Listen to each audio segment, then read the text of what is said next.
Hey guys, this is the Wiggle Man and welcome back to Wiggle's Miniature Workshop, where today on this very rainy day, I don't know if you can hear that at all in the video or not, we are going to be live from the Miniature Workshop and we're going to be unboxing the Kroot Hunting Pack sets. Oh boy, am I excited about this one. This is the first Games Workshop box set that I have pre-ordered since Dark Imperium. So since the Primaris Marines came out, I've got a very much a deep love for kind of the Kroot. Dawn of War was one of my favourite games when I was younger, and I loved playing Tau and Kroot in Dawn of War. And to see that they finally got their own kind of sub-faction, it just kind of made sense to me for the longest time that Kroot would become its own sub-faction in the Tau army. It's like, yeah, you had your units here and there, but now we've got a whole proper sub-faction, which is great. So let's begin. Let's start unboxing the Kroot Hunting Pack. So immediately you get this, once you've taken it out from the sleeve, you've got this really cool, like this full cover art for the Kroot themselves. And I think the box design itself is really cool. It's got like these sigils along the side and down the back. You've got a bit of artwork on the back as well.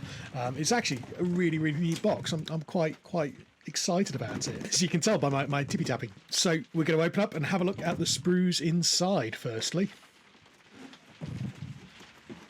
So with the box opened, you are met with sprues, and sprues for day indeed it is. So let's move this out of the way and have a closer look at what these sprues are looking. So this is the first sprue. These are the Kroot carnivores. You get 10 of these on a single sprue. You get 2 sprues, of course, because you get 20 Kroot carnivores in a box, and there's all sorts of, these look quite sizable. So the Kroot carnivores are on 28mm bases. However, they do look very tall. If we have a zoom in right here, they do look like they're going to come out quite tall. But you've got all sorts of you've got little shoulder pads for them. You've got loads of head options. You've got your weapon options. And there's quite a lot of little gribbly bits, like little pouches, grenades, doohickeys, stuff like that. I quite like these kind of Tau design shoulders as well. So you can have kind of like a normal just piece of rounded metal and then a kind of a Tau-y design on your shoulders. And of course, I can see one part of him, his little doggy guy. There he is, there's the second part. Little Kroot pup. So that is a quick overview of the Kroot Carnivore sprue. Let's have a look at what else we got. So here is your Krootox Rampager sprue.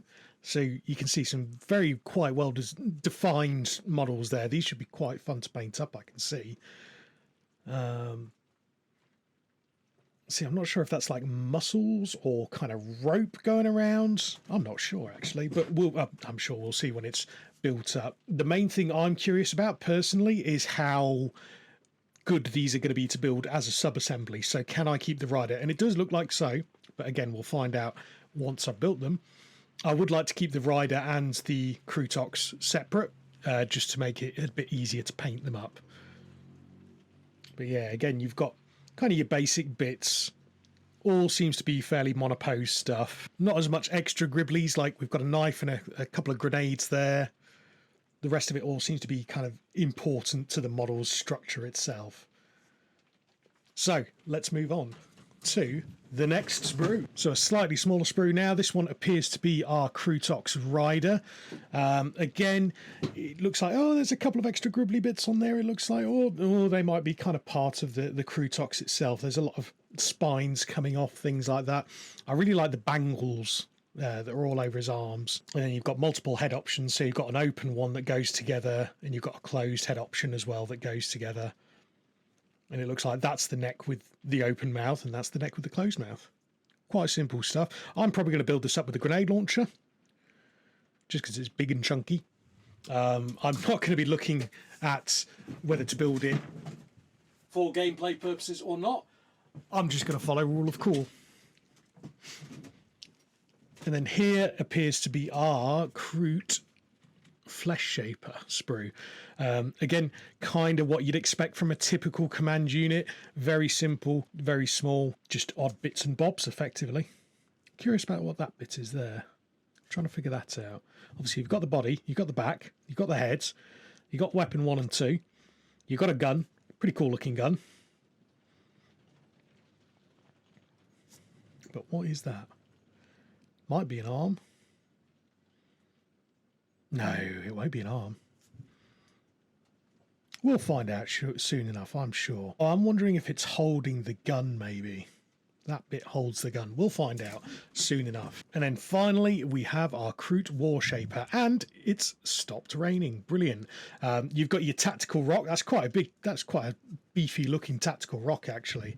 He's taking quite a stride on that. Bit of height on that. Got a really cool cloak on him. Again, you've got closed mouth and open mouth variants, and then you've got multiple weapon options on this one. So you've got his bow, you've got his kind of cool war staff. I haven't looked into the codex yet to see what it's actually called. You've got his blade of Kroll. So yeah, let's have a look at what else is in the box then. We've had a look at the sprues. So what is behind the ominous Warhammer logo? It's that. Wow. Okay, that's pretty cool. So this is my first kind of collector's edition box. So I don't know if this is normal for them or not, but I actually really like kind of this little band to hold everything together. Let's open that up and have a look inside. So they're obviously my assembly instructions. Brilliant. I will be reading them.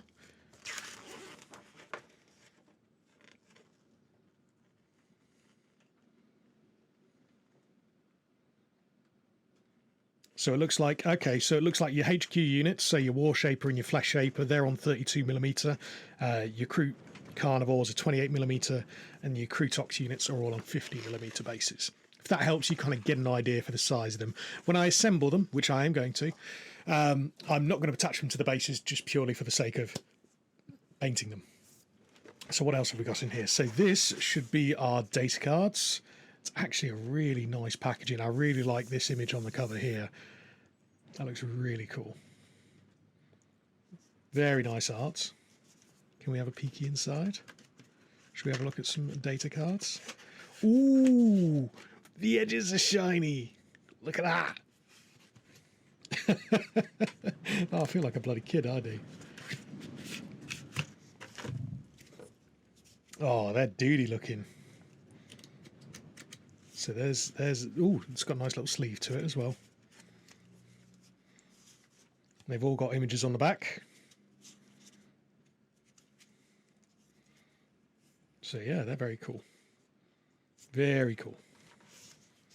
I'm going to put those away. So finally, let's have a look at the codex. Oh, wow. It's very nice cover art on it, and you've got kind of this shiny, glossy effect on the Tau emblem and these kind of little Tau sigilly things. Tau barcodes, I'm calling them. Then on the back, you've got a little bit of Tau writing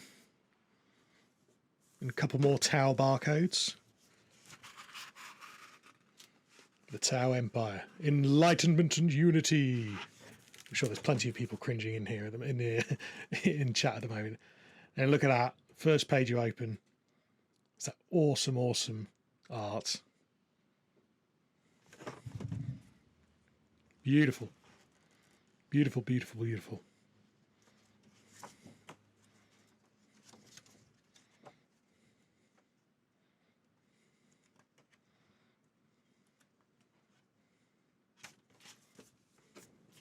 Right, well, so that's it for the contents.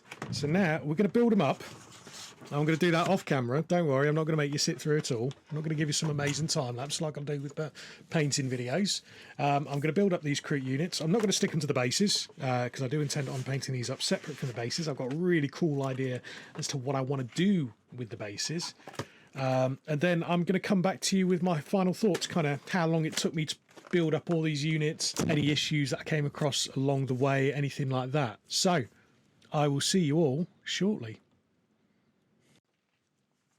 So we're back from building up our Kroot. I've only managed to get half of them built so far, so I've got 10 Kroot carnivores built and put together. I've got the War Shaper and the Flesh Shaper, and also the Krootox with the rider, the Krootox gunner. So we're going to start off with the War Shaper, which I think is actually a really cool looking model. Let's get zoomed in. So I figured that's a really cool looking model. It was very, very fiddly to put together. It comes in quite a few layers. So this pistol that he's got on the front has a very, very tiny contact point. Same with kind of the arrows that go in his back. And there's also an additional, you've got this little piece here. And that also kind of sticks onto the back of his belt. But once you've kind of got those three pieces in, it's not so bad after that. But yeah, very cool looking model. I like his tactical rock. It's very big, very dynamic. Nice model. The Flesh Shaper, a lot easier to put together, this one. And I like the posing on this one as well. He's very wide open stance. He's got this great big gun on the back. I like the cool little detail that there's kind of a Kroot skull at the end of his big gun holster. So yeah, nice model. Looking forward to painting that one.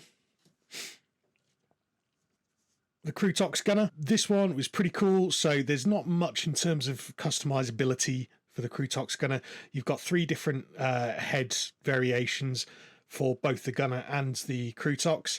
Sadly, I was hoping it could be built as a sub-assembly, but the legs of the gunner are attached directly to the legs of the Krootox as well. I ended up going for this big gun here. I also had a thought as to why I quite like the Kroot whilst I was putting them together, because my other favourite faction for Warhammer 40k is the Admech, and I think it really is just down to big, long rifle guns. So here's some of the Kroot carnivores that I've put together. These were a lot more kind of customizable than I would have thought they would have been. So the last set of infantry I put together were some Orc boys, the new Orc boys, and I was very, very disappointed because Orcs are all about kind of the customizability of them, and the new Orc boys were very not customizable. However, you get plenty of shoulder pads in a box. In fact, let's count up. I've got the leftover sprue here. So on this sprue here, I've still got 1, 2, is it just 2? Okay, so I've still got 2 shoulder pads left. So in theory, you can have multiple kind of Kroot in your unit having 2 shoulder pads. I've built a couple with 2 shoulder pads. Again, you can choose which side they're going on. The heads you can have turned in any direction, which is great. I haven't experimented yet using different gun arms for different body types. I think you might be able to do that because it appears that the connector for the arms to the body is consistent across all of the different body types. Something I'm going to experiment with on the next batch of Kroot carnivores that I do. Gribbly bits, there's lots and lots of gribbly bits, lots of knives, lots of bags, lots of bandoliers that you can stick all over the model. So yeah, these were very customizable, which was good because, again, you know, you get multiple boxes of these. You want all of your models to look different. You don't want 2 models looking exactly the same. And again, just something as simple as having different shoulder pads, having your head be posable, that goes a long way into making your kind of your force look a lot more unique. My favorite model is the kind of the sergeant. So I've built 2 sergeants so far. So that's this guy I was just showing you here, or long quills as they're called, and this guy here who I don't think was really in any of the promo art. What I like about him, I like the pose, I like he's got his gun held up high, and also his cool little communicator that he's got right on his head as well, and his towish shoulder pad. So he's quite a dude, little dude. So yeah, that's going to do it for this video. I just wanted to kind of say, hey, Kroot videos definitely coming soon. So I will be painting these guys up over the next couple of weeks. On top of that, we have the Keeper of Secrets to start. And also I've got another project on the go that I'm not going to talk about until I am ready to show you on video. But yeah, thank you very much for joining me. I hope you have a wonderful weekend, and bye-bye for now. Bye.